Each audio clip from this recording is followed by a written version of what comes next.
Welcome back to this episode of The Partnership Economy. I'm thrilled to introduce today's guest, Peter Orlowsky, Senior VP of Strategic Partnerships at Getty Images. Peter, how are you today? Hey, I'm doing great today, Dave. It's really nice to be here. Thanks for having me. Excellent. Really pleased to have you on here. You've built an incredible legacy at Getty Images. You've worked there for almost 27 years. To set the stage, could you tell us just a little more about Getty Images as a business and how it's grown over the years? Yeah, I'd be happy to. So Getty Images was founded in 1995 by Mark Getty from the Getty family and Jonathan Klein. They were pioneers in the industry. They had a view about how they thought they could use the internet to scale a business, and they had a really great idea. So, what Getty had here, and now it's basically on their 30th birthday now, but I've been there pretty early on, is basically we're a B2B content platform, right? So we have an editorial side of our business, which you see a lot of our news, sport, entertainment content.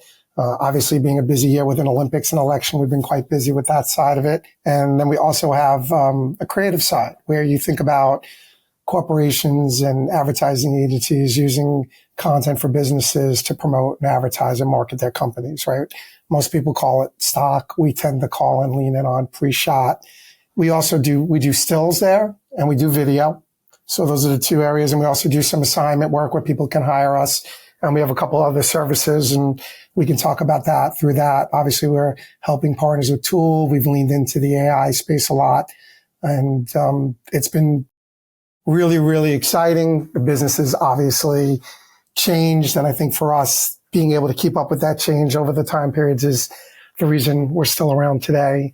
And leaning into the technology and how the industry's changed and how people used photography, and then that switched over to digital, and then how we leverage our digital strategy today and how we work with the customers has really allowed us to keep up with today's market needs. So I can't help but think, you said the company was founded in 95. I graduated, I'm dating myself here, but I graduated college in 94. And I remember that being kind of the start of the internet. It's when I first saw my first web browser. Was there a business before 95, or you're saying it actually started in 95? And if that's the case, we were entering the internet age back then. So did the business start, analog and then move digital? Tell me a little bit about that. Yeah, it's a great question. So the industry was an analog industry. I think Getty Images saw that as an opportunity to roll it up into a digital industry using the internet. So what they started to do in 95 was acquire big archives, like a company called Tony Stone, which is a big stock company, a company called Archive, obviously. And then they looked at a couple others, but their first purchase of Tony Stone, they started to see that, all right, they're now going to take that digital. So when the business was catalogs and people mailing books out and showing imagery that way, they now knew that they could digitize an image and it can go all over the world immediately and obviously scale to new limits and heights that had never been seen before. So the whole idea of photography was that they saw that as an industry that hadn't been released into the internet. So that was exactly the thought behind it was, hey, how do we leverage the internet to really scale this industry where it's never been like that before? Pretty bold back then, if you think about it, because we were still using dial-up, right? Internet connections were pretty slow. So moving images, and I think you were there, around that time.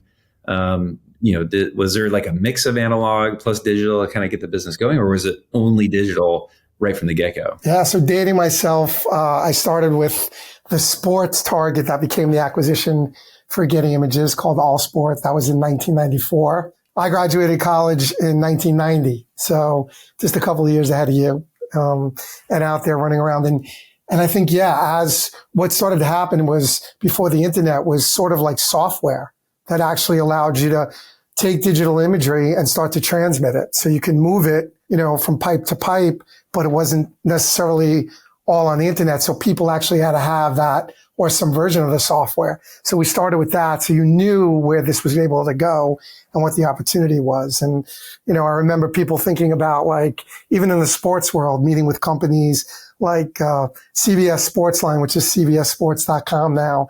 And they're thinking about, well, hey, we want to do this exclusive. And I thought, wow, if I sold this to one person, I probably wouldn't have a job very long. So we realized what the opportunity was early, and obviously we knew that this was going to be a way to do it. So it did start as something where they were using software, and it very quickly evolved into transmitting through the internet where everybody can get access to it in real time. Mm-hmm. I mean, talk about like a bold vision at the start of the internet, and to think of all the carnage that's happened since then. Like immediately you think of pets.com. They're like the poster child of like, the first .com boom where all these businesses kind of got going, but very few lasted. You got to feel proud that, Getty Images is still an extremely well-known brand, very well established, and really kind of started at the very beginning of this new technology. I think that's a credit to our leadership and not being afraid to move forward with the times and pushing ourselves out of our comfort zone and learning. I think, the models were so very different. People licensing one image at a time for a use case, and then, realizing that the usage changed with digital and that you needed lots more content. You needed different ways to do it. And I think, for us, it was really, challenging and to not be afraid and also be able to move forward and thinking about what models you were going to do and how you were going to do that. So I think if you look at the space 15 years ago, our competitors then, Corbis and others, they don't really even exist today. So I think, that's been a real legacy of ours and value that we've been able to, continue to evolve and move with all the new players in the space and continue to do so. Yeah, it's impressive. And it's clear that Getty Images has really embraced digital transformation over the years, as you're talking about. It's evolved with the times. Just curious about your role in particular, Senior VP of Strategic Partnerships. What does that all encompass exactly inside of Getty? Yeah, great question. So I oversee a team of people that work on a bunch of different things. Mostly it's around, partnerships, business development, corporate development, new models. We look at, the strategies of how we move forward, like a lot of things you talked about, and, partnerships where it could be working with leagues or networks, partnerships where we'd be working with obviously big tech companies. We have deals in place with everyone from Apple to Google to Microsoft, and how we allow them to utilize our content and different ways of working with them that go beyond just licensing and image per usage. So a lot of things where, we're constantly looking at new models. Most recently when, NFTs came out there, and now AI, we look at things and we go, all right, what's our strategy, right? What's our core use to do it? And how should we, go look at this? Should we build something to compete? Should we buy something? Should we partner? So we're always evolving, like how we do that with our teams around what we think our needs is. We still have the same ideas today that, the key things for us is to help our customers really find creative solutions, right? How do we help them use the best quality imagery, the highest quality? And that's where Getty Images sits in the authentic space. And then how do we help them save time to do that, right? How do we help them save money by doing that? And then, the biggest thing today or just in general is how do we mitigate their risk, right? How do we make sure that they know that when they come to us for content, that they're going to be covered off, that what we give them, they'll be safe with, they'll be responsible, and they won't have to worry about that in a world where nowadays you're not really sure what you get and how you're getting it and who's supplying it, what rights you have. So I don't want to oversimplify the business, but just I wanted to kind of understand your role and all that it encompasses. I would imagine that there's at least two parts to your business. One, there's the supply side, let's call it, where you're getting images in, and then you've got the demand side where people are licensing essentially or purchasing those images outright. Is that kind of the right way to think about your business first off? Getty Images gets content basically three ways, right? We have a staff, some of the highest quality people, mostly around the editorial space that go out and shoot in the White House or, on the red carpets and things like that. And then we have a contributor base of over 500,000 plus that we work with that are some of the best out there that work with us on a contributor status and give us access. And then we have a partner model where, think about some of the key players in the media space, creative space. Think about a Bloomberg or a BBC or a Sony or a Warner Brothers. And, they're creating content, but then they have the ability to work with us, who they also license content from, to actually then, use us to help them syndicate it. Our infrastructure and our back end set up where, we could take in content. We talked about being digitized, sharing it throughout the world. We're set up with customers in, 22 plus countries. So we really scale the business well, and that allows us to create that really, high profile, highly effective partner model with really high quality premium content that the difference between us and our competitors have is they don't really have that. Most of them are, tech companies that are getting assets to other content and just sort of selling it. We're actually using, our creative teams. We employ editors and curators. And like I said, we work with a lot of, exclusive partners that give us content that you can only get at Getty. So, it allows us to really, have an advantage in the market. Okay.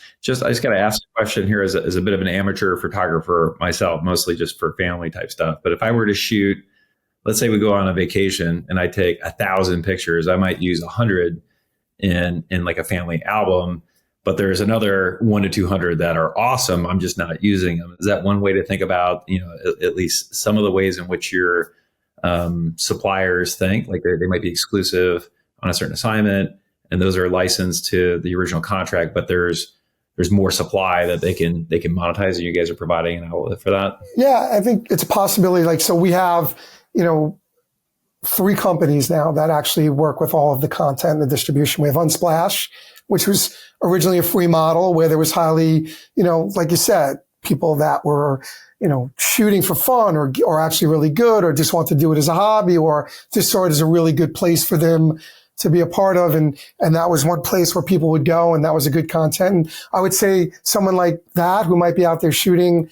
even if they're a pro or for fun, that's a good place for them to start. And then iStock, which was another brand where we were working more with our freelance customers, our small business, SMB businesses, and freelancers. They would utilize that to get really nice content at an affordable price. And that's another vehicle. And then you have Getty Images, which we look at as our enterprise brand, which really works with, brands, corporations, and media companies, usually at a very high level, high premium type of content. So we sort of have all these different, vehicles that people can then come to that we might be working on the demand side.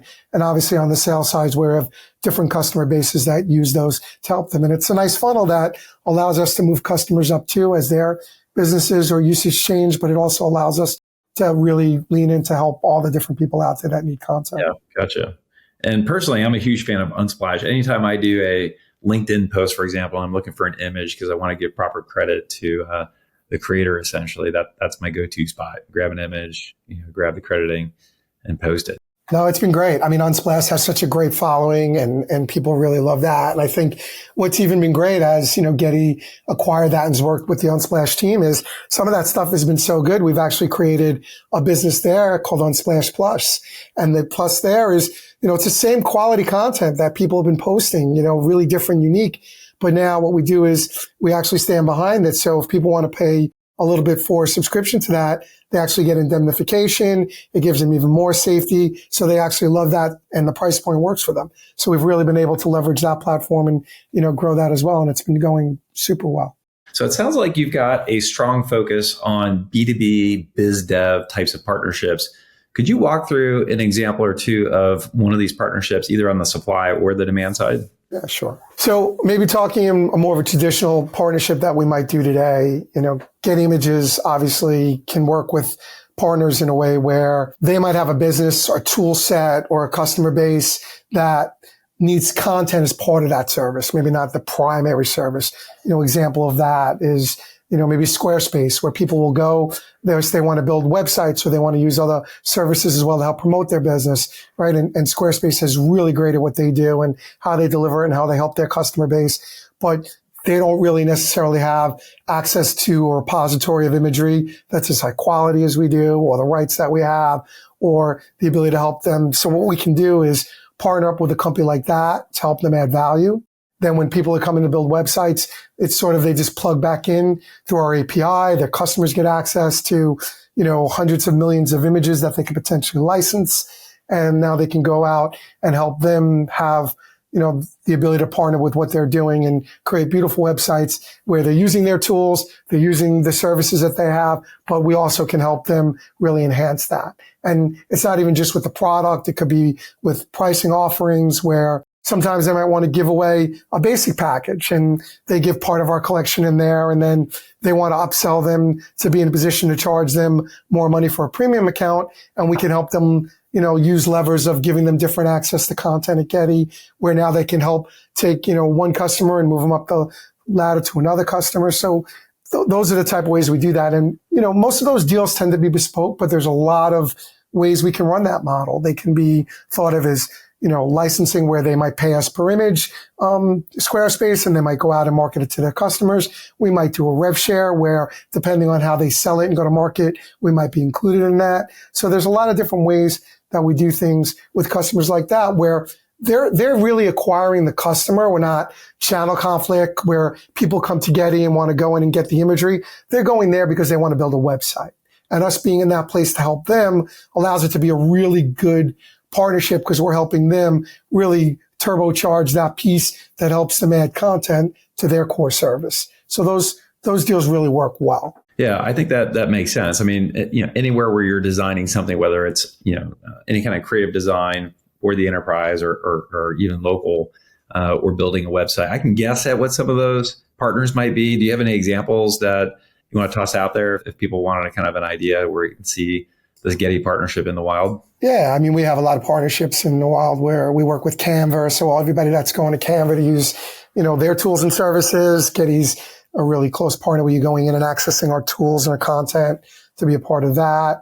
And so maybe just a drill on that one. So if I'm using Canva as a platform to design something and I need an image, is there a workflow where, hey, if you're not a Getty customer yet, sign up, or even it might be even more discreet than that, essentially? And is it all handled within the Canva experience? Yeah. So deals like that could vary, but in that experience, it is handled inside of Canva, right? So Canva's, again, using an API to plug into us, using potentially our search tools, depending on how they want customers to look at content by most recent or relevancy, or the types of way we have it set up with our searching tools. And that allows them to take advantage of that as well. And they'll return it in based on what deal they're offering, what the customer use is. Are they building a marketing letter? Are they building something to be put on e-commerce, and that sort of frames out with that. I mean, we do that. Most recently, we just announced the deal with TikTok where,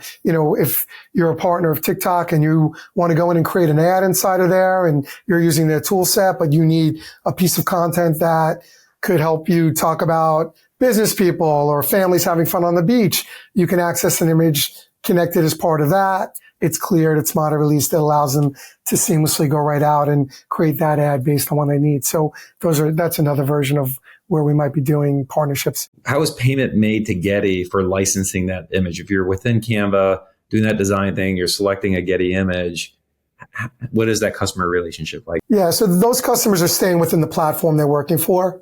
And those details, what I can share are all set up and, prepared before. So we have an arrangement with our customer whose end user is their customers. And we're really dealing customer to customer that way. And the end user of the Canva or the TikTok, they're never really actually getting caught up in that, right? They're just seamlessly using it based on whatever service they're paying for, what level they're paying for, and what parts of our business might be included that, and what different types of content might be included in that. Yeah, I love that. You know what I love most about that is that's like extreme focus on the end customer and what their experience is. Like you're meeting them where they are. You're not creating this, additional hop over to Getty to grab your thing and then find a way to import it over to the app that you're working in. I just love that. Was that being unconsciously competent, as I would call it?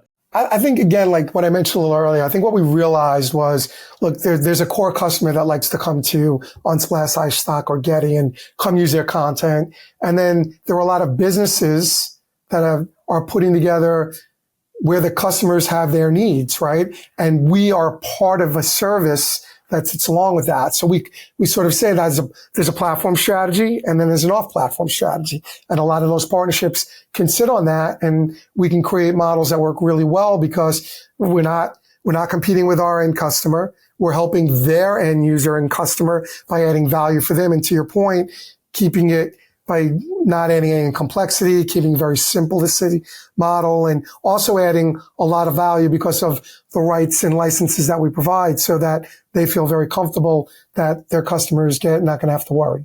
Excellent. Yeah, I think a lot of brands would really benefit from implementing strategic partnerships like this in order to expand their offering, reach a wider audience, maybe just to provide a better customer experience. Like I said, meeting customers where they are. But a lot of times they don't even know where to start. Like, how do you find these partners that you're talking about? Who approaches who? How do these deals typically come about? Yeah, it's a great question. And again, I mentioned most of these deals usually are bespoke. You really have to sit down with the customer and find out, from discovery, what's their value proposition? What are they trying to do? How do we really help them? How do we solve a problem for them that they may have? How do we add the right content for them at the right business model? So a lot of that goes into that discussion. But before that, to your point, how do we find them? So we do a tremendous amount of research, right? We're looking at industries that are happening, like we talked about, obviously what's been, one of the biggest things. You're talking about AI and the world there and how generative AI has affected that and, what's going on in that space and what new customers are coming up and all these customers that might be raising money to create generative models that are going to help, companies do this work. We're starting to have conversations with them and what is their strategy and how do they want to go to market? And are they looking at using responsible content or are they just scraping the web? So we're really trying to understand what can help them. So a lot of times we might do stuff where even our CEO is on a podcast or he shows up at a conference and, people hear what he's talking about and why and the strategy and the value. And then people might start reaching out to us to say, hey, how do we get more involved in that? We're thinking about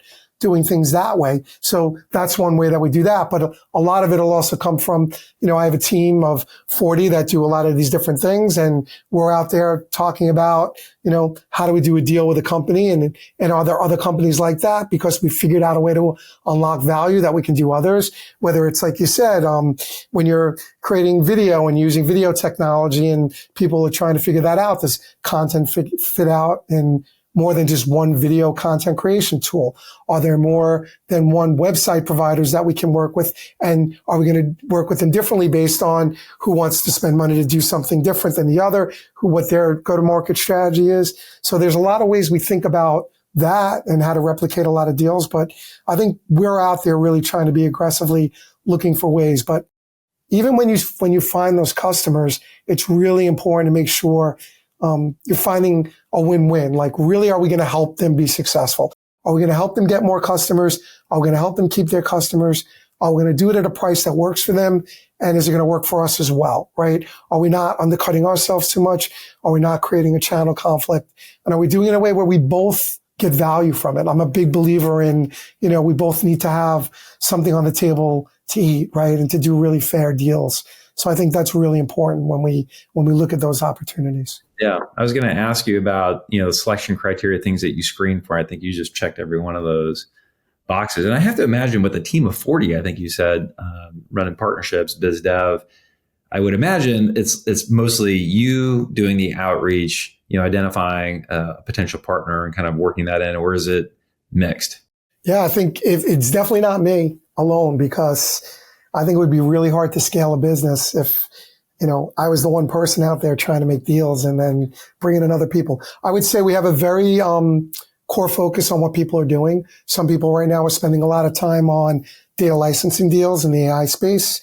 We can talk about that. Some people continue to work on the API integrations with some of the platforms and tools we talked about. There's a team that goes out there and is looking at, the supply side and continues to work with the big media companies and ad companies and TV companies that we talked about and how we do that in different countries. So we have a good focus. We have a team really focused. And my strategy has always been that, look, surround yourself with great people, train them really well, bring them into new deals if they haven't and work with them on that. But, the real value we get and the real success we have is when our team can scale. And there are a lot of people here that can do that besides me, because that's how we win, right? By being in a position to do that. And I think that's the strategy we had and it's worked really well for us. And you treat people well and they're excited and there's always something new and different. And that's a nice thing about being in the content space. Like, I joke, I have,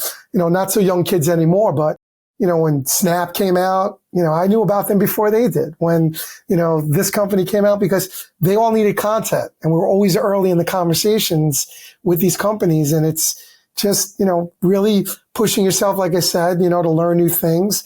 But, the opportunity was just enormous for us and still to be. I think you don't have to even respond, but I have to imagine that, you've been around for 27 plus years here. Getty Images is a well-known brand. I would imagine if your team is reaching out, there's some credibility right off the bat there. Everybody knows Getty Images, right? That's got to be a leg up, I think, in moving these along. Would you agree with that? Yeah, I think, the most fun that I get to have when I'm interviewing people is, nothing is easy and there's tremendous competition and there's always out there, whether they're undercutting you with this or that. But, I have to say, I started my business, in sales and in sports and cold calling back in the day in boiler rooms when people hung up on you and didn't threaten your lives, but they hung up on you. And, the one thing I would say about Getty Images, people take my call. It's always nice when you call from Getty. They definitely believe that there's credibility. They know you work for a good company and they've seen you somewhere. It doesn't always mean they're going to spend money,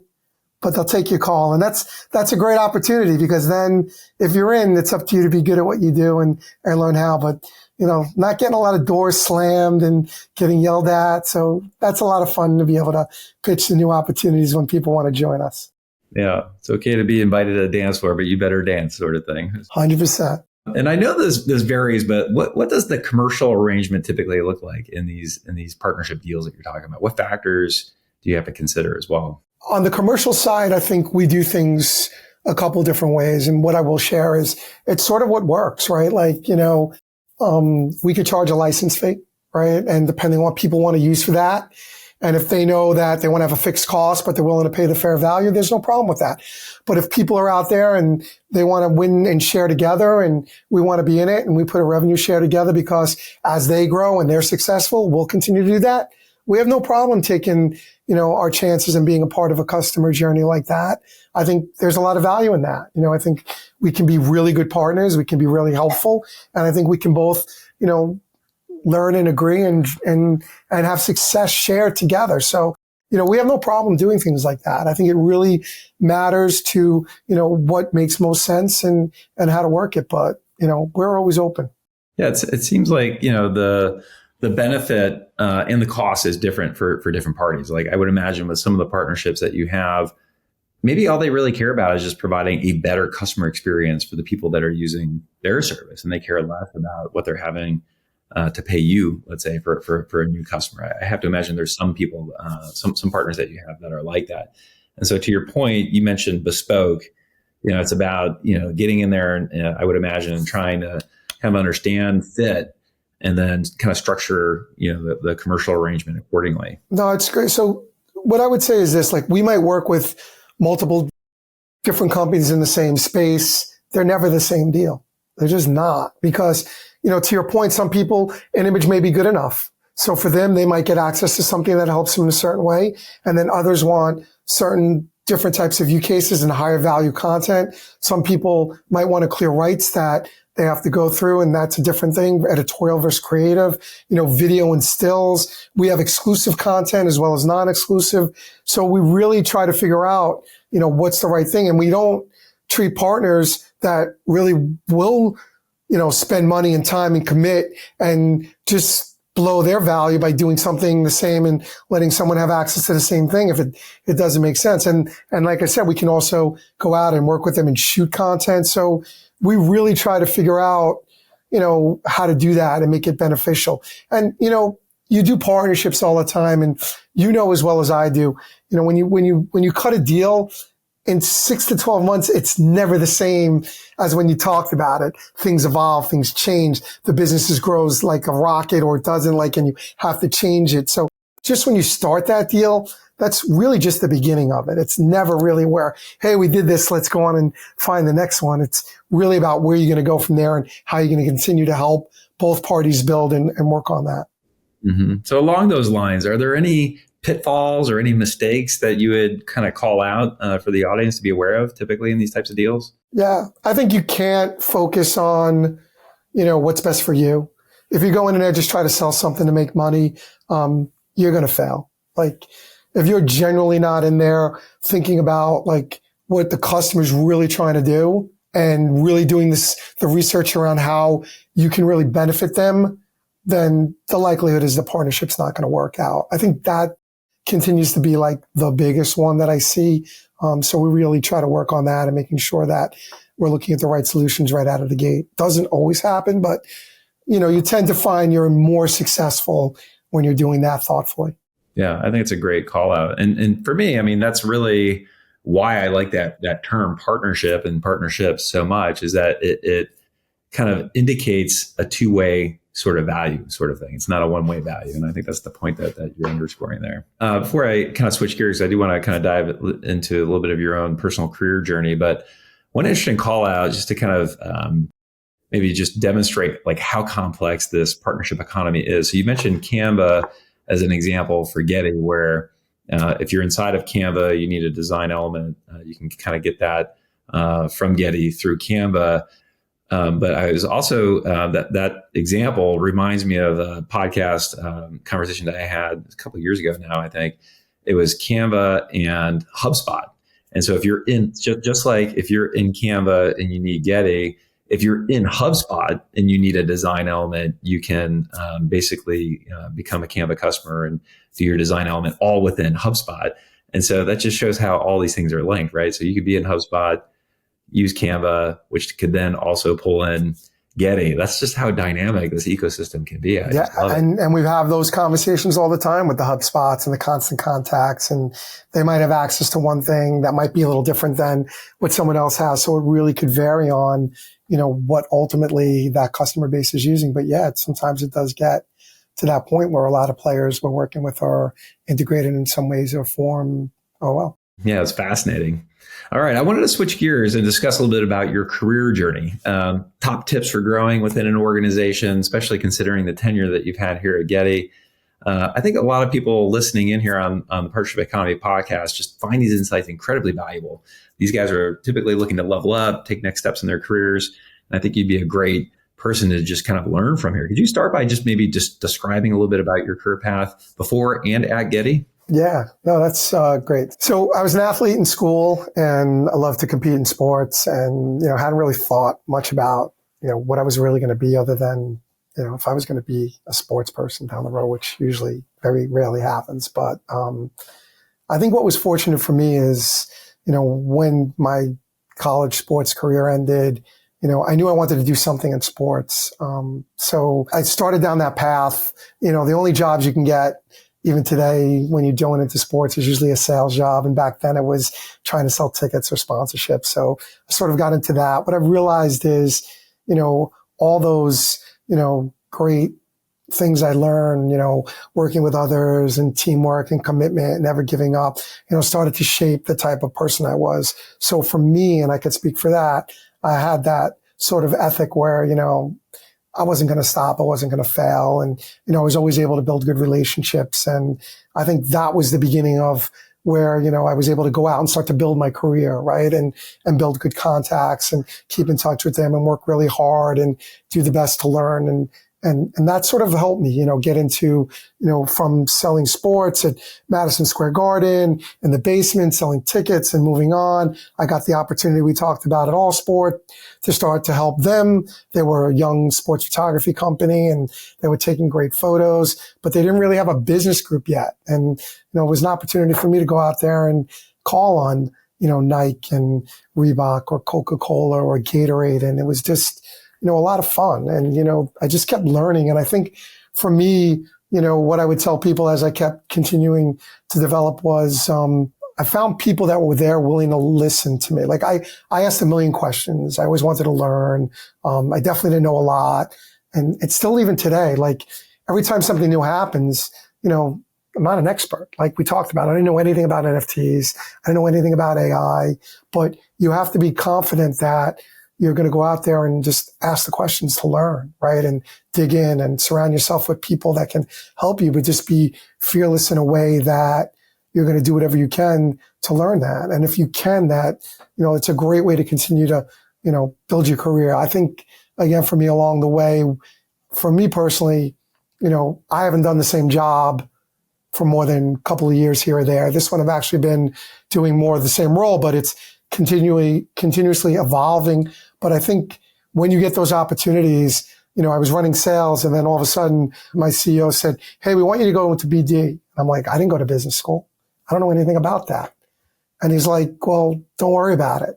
And you got to make a decision. Like, you really can't say no, right? If like you're saying no, you're telling people that you're not willing to try. So for me, I'm like, all right, I'll go try. And it wasn't easy, and you learn and you try to figure it out. And, hopefully those things work, and it continues to evolve like that. For me, that's what kept happening. Then I got put into, an opportunity to try to learn stuff and go, get into consumer where, Getty Images has a business called photos.com, and you can go buy a wall decor business, but, a picture for your house or your home or your wall. And I didn't know anything about that. So, I spent 6-9 months learning about it and figuring out, like we talked about, should we do this full time? Should we buy a company?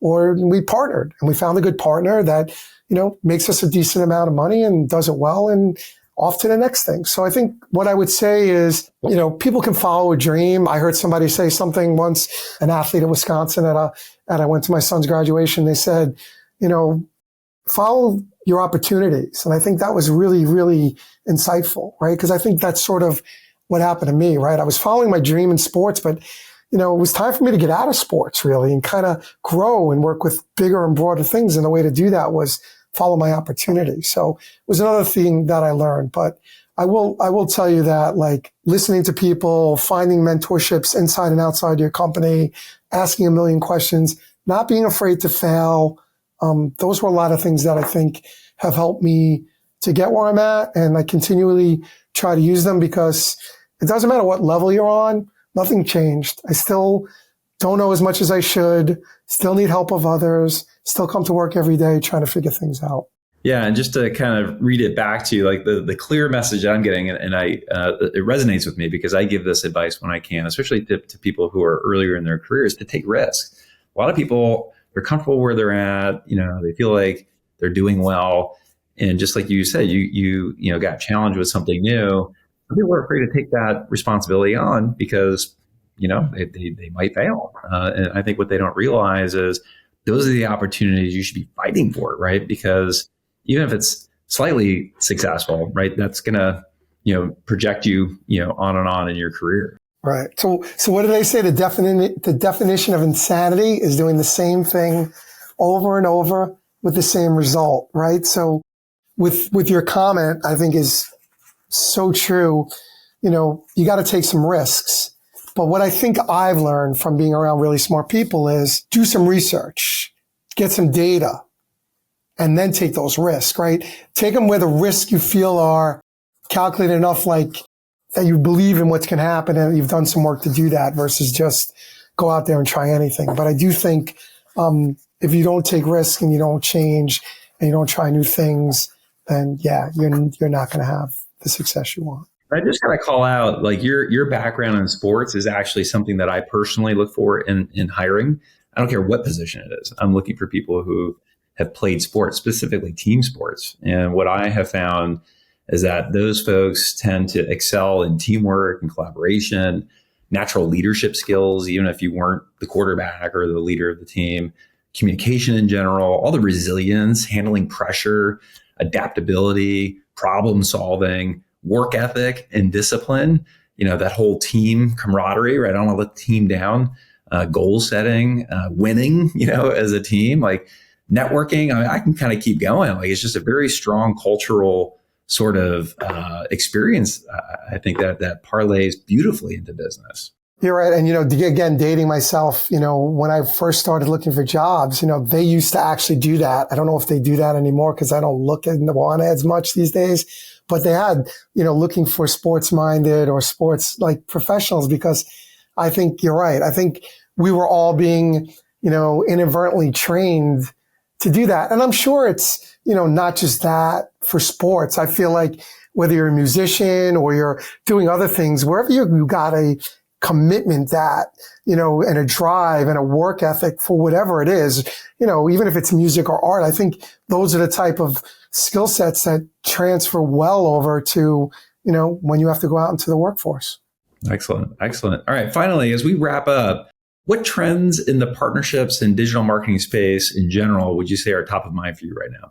The hot item and the big thing is, AI. And for us, without getting too in the weed, we took a really strong position that we were going to do it the right way, right? Like, we have done some work with partners where we've helped create a tool. So if people want to create generative AI and go text to image and make things, we used our library. We partnered with NVIDIA and Pixar to basically go out and create tools and services that are responsible, that are safe, that we can indemnify, and can really help brands so they don't have to worry about, are they going to get into trouble? Are they doing the right thing? Are they taking care of the IP and the creators out there that are earning livings and paying them properly? And I think, we were really, leaning into doing that the right way. And I think when AI came out, and still such early days, that it's become more and more important today, what type of content are being created, how they're using it, and is it safe?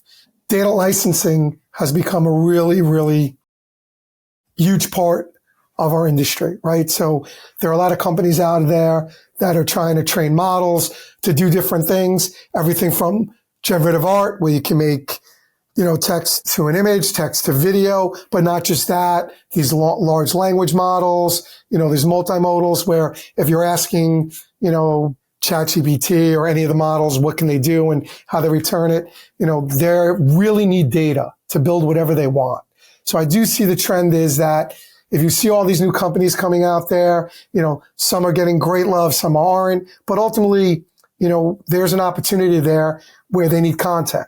And they need content because they need the imagery, they need the video, they need the metadata, the information that comes around that. They need that to help build the models that they want to be able to offer to help others, create things that are going to make it easier for them or different for them or creative for them or just ways that they want to do that. And I saw a stat specifically to data licensing where currently they're saying it's about a $2.5 billion space today, but they're saying within the end of a decade, it'll be about a $20 billion space.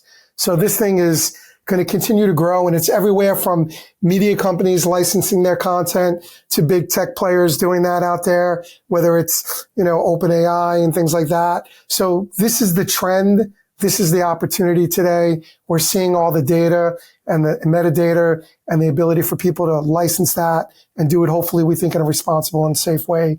We think Getty can have an impact.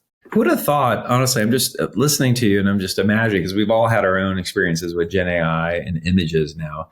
And like, how incredible is it that when you started your career at Getty, like the internet was just happening and you're still at that same company. And now you've got another mega transformation like Gen AI. And you get to kind of see that through. I think that's incredibly fascinating, number one. And when I look at like where we're starting with images and Gen AI, it's like scary. Like images are like morphed. It's like, I don't know how that's going to play out, but it's not where I know it's going to be even a year from now, let alone 5 years from now. I'm really kind of genuinely excited and interested in how the image and the video aspect of Gen AI evolves. And it's, with a company like Getty, who's been kind of at the start, so disruptive or, transformational, honestly, and how you're evolving, just very innovative. I have no doubts that you guys will figure it out.